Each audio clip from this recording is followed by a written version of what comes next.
You already know more than you think. You just don't know how to read the signs yet. Because every person leaves clues, and Nietzsche's 18 truths will teach you how to find them and what they mean. This is the skill no one teaches you. But once you see it, you can't unsee it. But this video isn't a quick list or surface-level advice.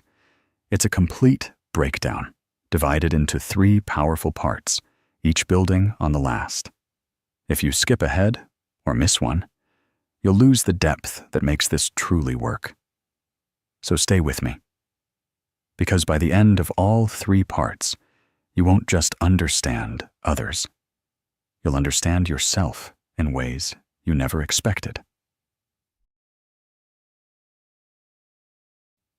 From a young age, you're trained to trust what people say. Words are our currency. But Nietzsche warned us not to be fooled by language, because people don't speak from truth. They speak from survival, from ego, from fear. The surface of someone's personality is not them. It's their armor. The person who seems overly kind may not be kind at all. They may be terrified of rejection. The one who seems strong may be crumbling underneath, hoping no one notices. And what's most deceptive about humans is they don't even know they're doing it. Most people are actors in a play they didn't write. Their smiles, their opinions, their tone, all shaped by what kept them safe. And this is why most people aren't hiding from you.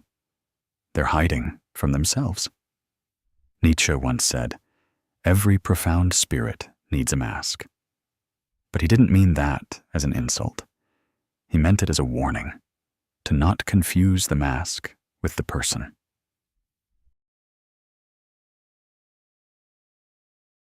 Here's what no one tells you.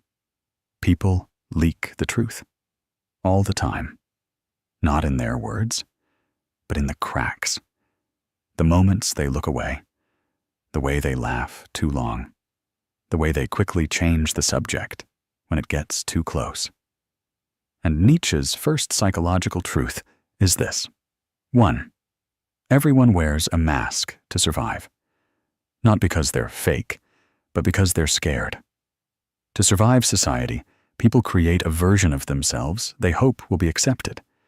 But masks aren't perfect. They slip. And the first sign of truth is tension. Watch for what makes someone uncomfortable. That's where the real person begins. 2. What someone hates in others reveals what they're hiding in themselves. This is one of Nietzsche's sharpest insights. Projection. When someone constantly mocks arrogance, they're often insecure about their own self-worth. When someone can't stop pointing out dishonesty in others, they're usually hiding a truth they haven't faced. We hate in others what we're afraid to admit in ourselves. So when you want to read someone, don't just look at what they admire. Look at what they criticize. And why? 3. Silence reveals more than words. Nietzsche didn't believe truth came from talking. In fact, he saw language as a tool of the herd, often used to avoid confronting reality. When someone pauses before answering, when they dodge certain topics, when they give short, rehearsed replies to deep questions, that silence is louder than speech. A person avoiding vulnerability is revealing everything about what they fear. 4. Excessive virtue is often disguised vanity. Be wary of the person who loudly proclaims their purity, the one always correcting others, always preaching. Nietzsche called this the will to power in disguise. Sometimes morality becomes a mask for superiority. The louder the virtue signal, the more likely there's something being hidden behind it. Real goodness doesn't need applause. 5. People don't lie to you first. They lie to themselves. This one changes everything. The lies you hear from people, "I'm fine, I'm over it, I don't care," aren't lies to hurt you. They're lies they've rehearsed so often, they believe them. Nietzsche understood self-deception not as evil, but as defense, a way to keep functioning in a painful world. So when someone's story doesn't quite add up, don't assume they're trying to deceive you. Realize they've been doing it to themselves far longer. And that's what makes reading them possible. Because the inconsistencies reveal the truth. 6. Where someone feels superior, they're hiding inferiority. This is pure Nietzsche. He believed that superiority is often overcompensation. If someone constantly reminds you of their accomplishments, they likely fear they're not enough. If someone puts others down casually, they're probably terrified of being overlooked. Real confidence doesn't compete, it just is. So if someone needs to dominate, control, or prove, look deeper. Behind the throne, you'll often find a scared child wearing a crown. Reading people isn't about judging them. It's about understanding their core.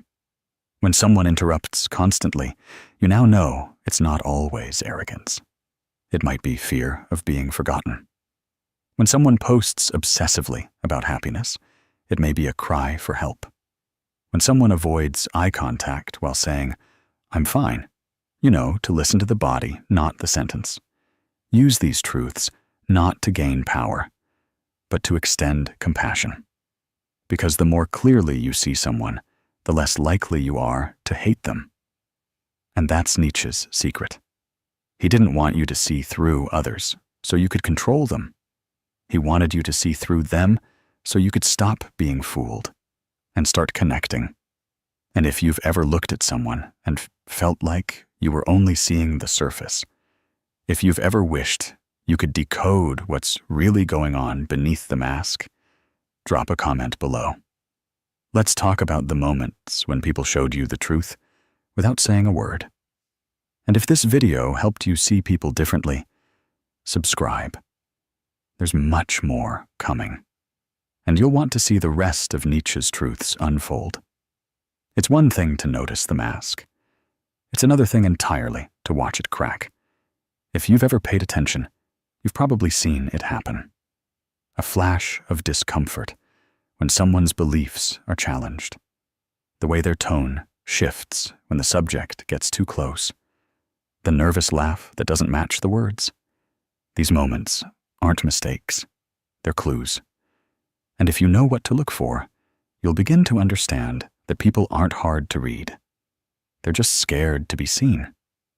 In part 1, we explored how people build personas to protect themselves. But here in part 2, we go deeper, into the places where those personas begin to break. Because Nietzsche believed that the self is not a stable thing. It's a performance, a stitched-together role meant to survive the world. And the moment it's threatened, the truth leaks out. Most actions are driven by fear. Let's start here, because it's more universal than you think. 7. Most actions are driven by unconscious fear. Ask yourself this: why does someone over-explain? Why do they dominate a conversation or disappear completely? Why do they say yes when they clearly mean no? Fear. Fear of abandonment, rejection, humiliation, failure. Nietzsche knew that humans rarely act from pure desire. They act from a deep fear of loss, of status, of love, of self-worth. So when you want to read someone, stop focusing on what they say they want. Instead, ask, what are they afraid of losing? That's where the truth lives. Criticism is a mirror. Next time someone constantly critiques others, Listen closely. 8. When someone criticizes too much, it's projection. The man who mocks emotional people might be terrified of his own feelings. The woman who belittles others for their appearance might be locked in a secret war with her reflection. Nietzsche said that judgment is almost never about the other. It's about the self. So when you hear repeated criticisms, don't be distracted by the target. Instead, trace the line back to the speaker. What part of them are they trying to disown? Projection isn't just a defense mechanism. It's a confession. If you listen right, it tells you exactly where someone's pain lives.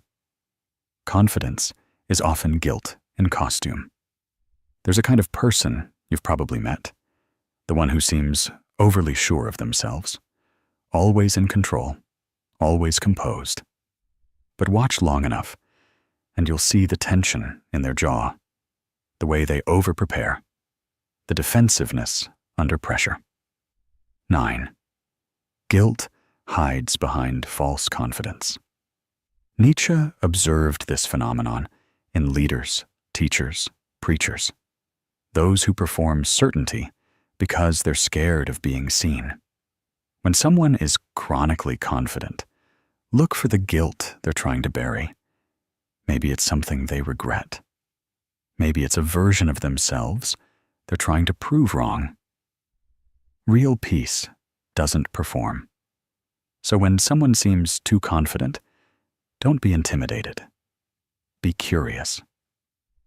Exaggeration reveals the hidden truth. This one is subtle, but powerful. And once you see it, you can't unsee it. 10. People betray themselves through exaggeration.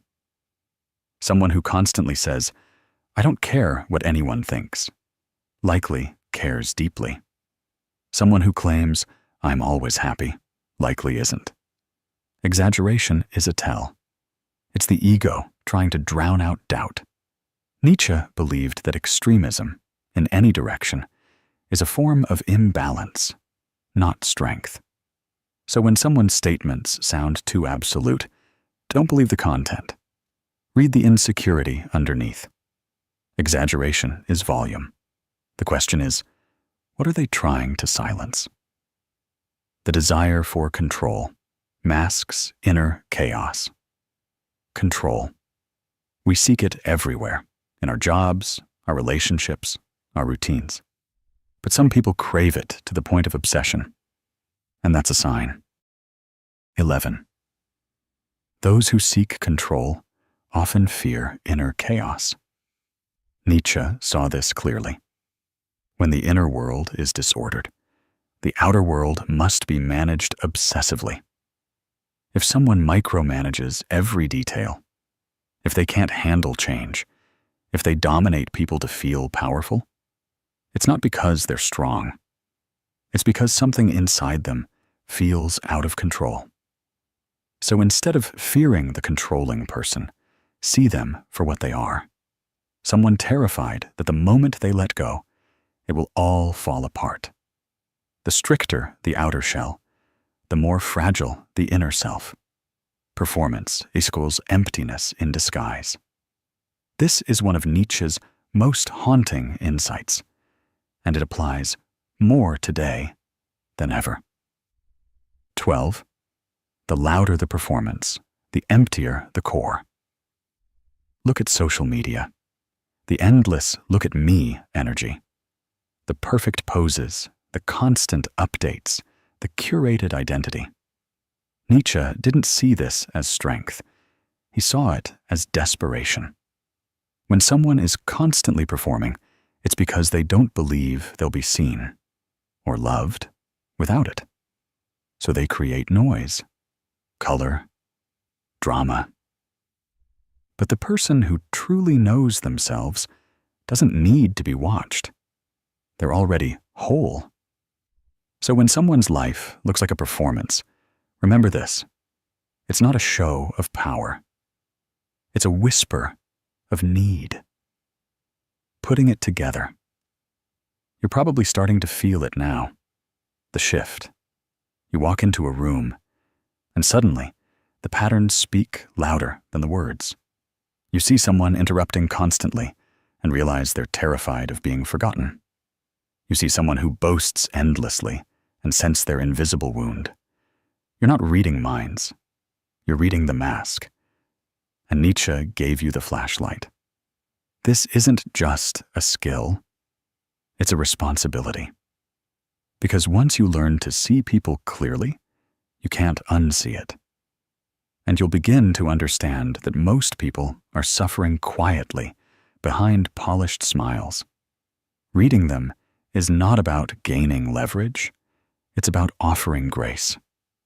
When you see the child behind the critic, the fear behind the bully, the guilt behind the arrogance, you don't become weaker. You become unshakable. Want more?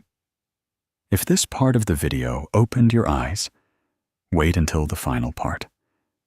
Because in part 3, we strip away the final layer.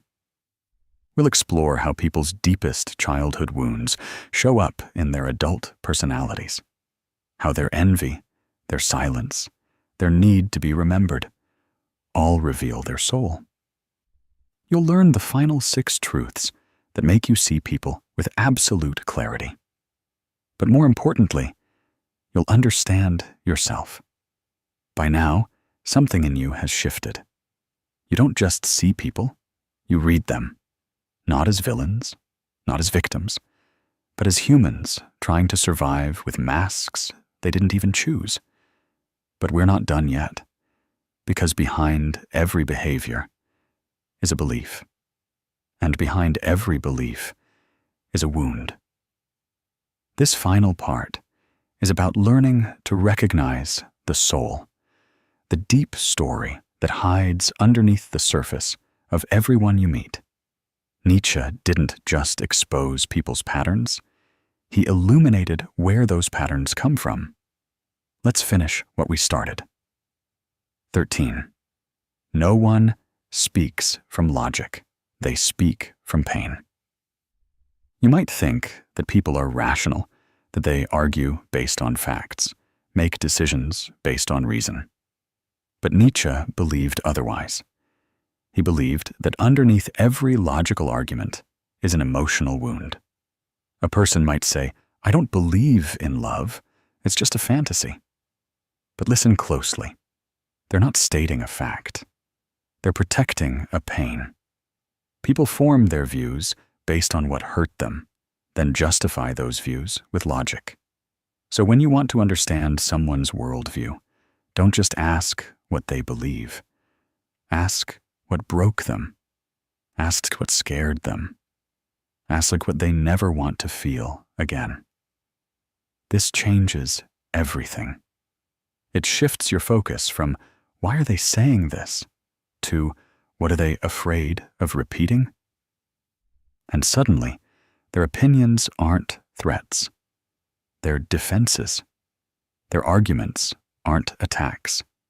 They're shields. And when you see that, you stop reacting.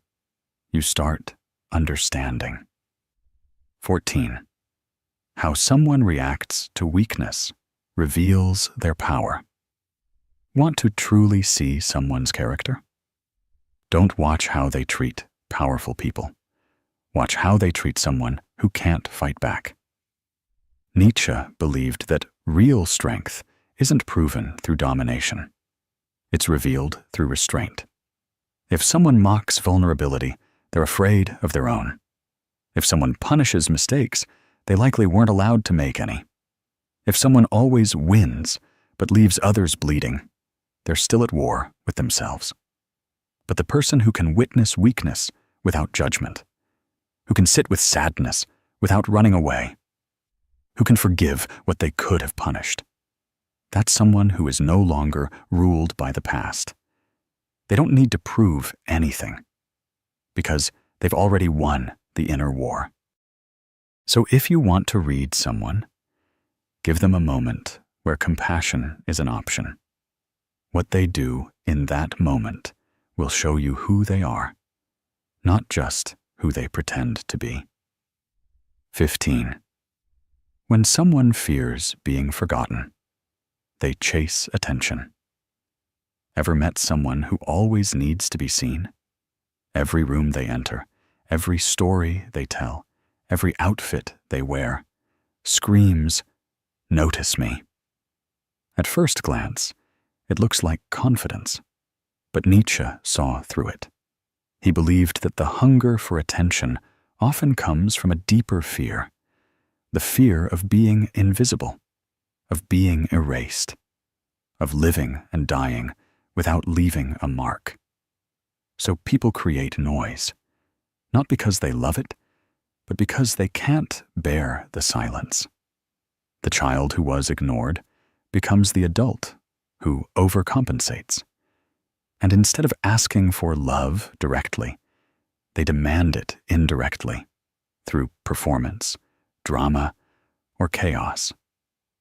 So when you see someone who's too much, don't be quick to judge. Ask what they're afraid will happen if they're not enough.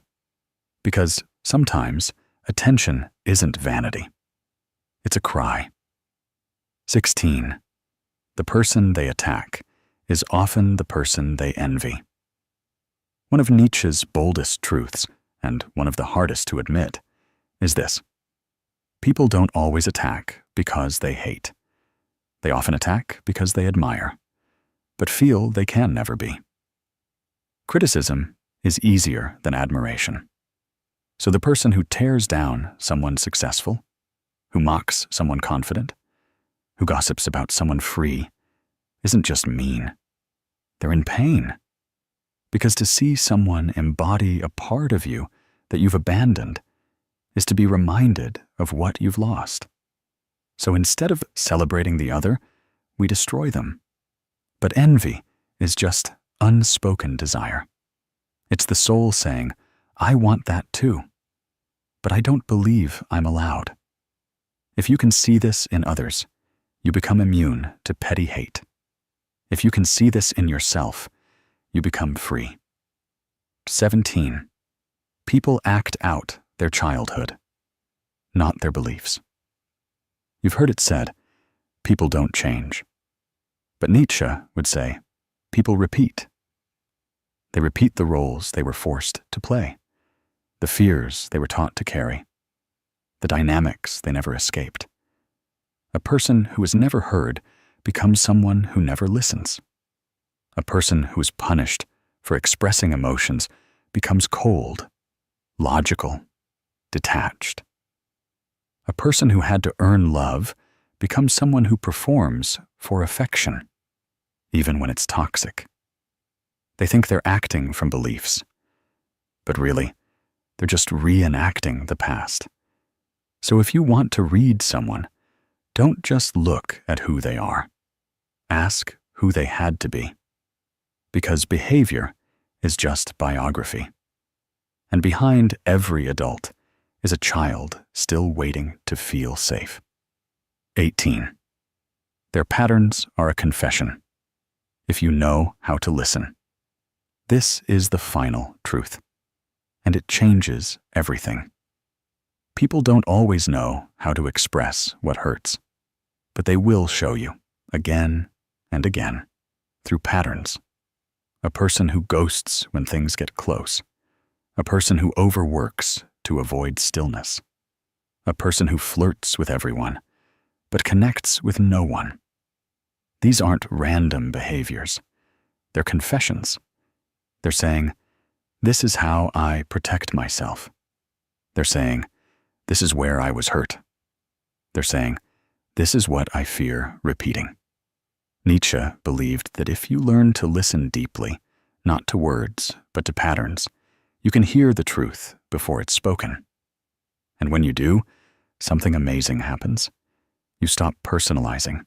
You stop judging. You start understanding. You become a mirror, not a weapon. You become someone who sees and still chooses grace. And that, more than any tactic or trick, is what makes you powerful. You're not just reading people. You're remembering yourself. Now take a moment and reflect. every truth we covered wasn't just about other people. It was about you, your own patterns, your own fears, your own childhood scripts. Because the more clearly you see others, the more clearly you see yourself. This isn't the end of the journey. It's the beginning of a new way of seeing. Nietzsche didn't just want us to observe.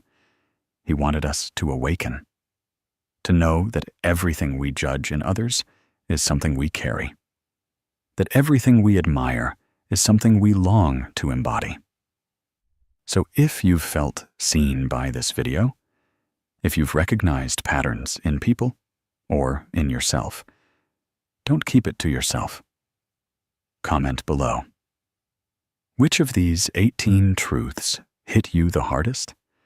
Let's build something honest together in a world full of masks.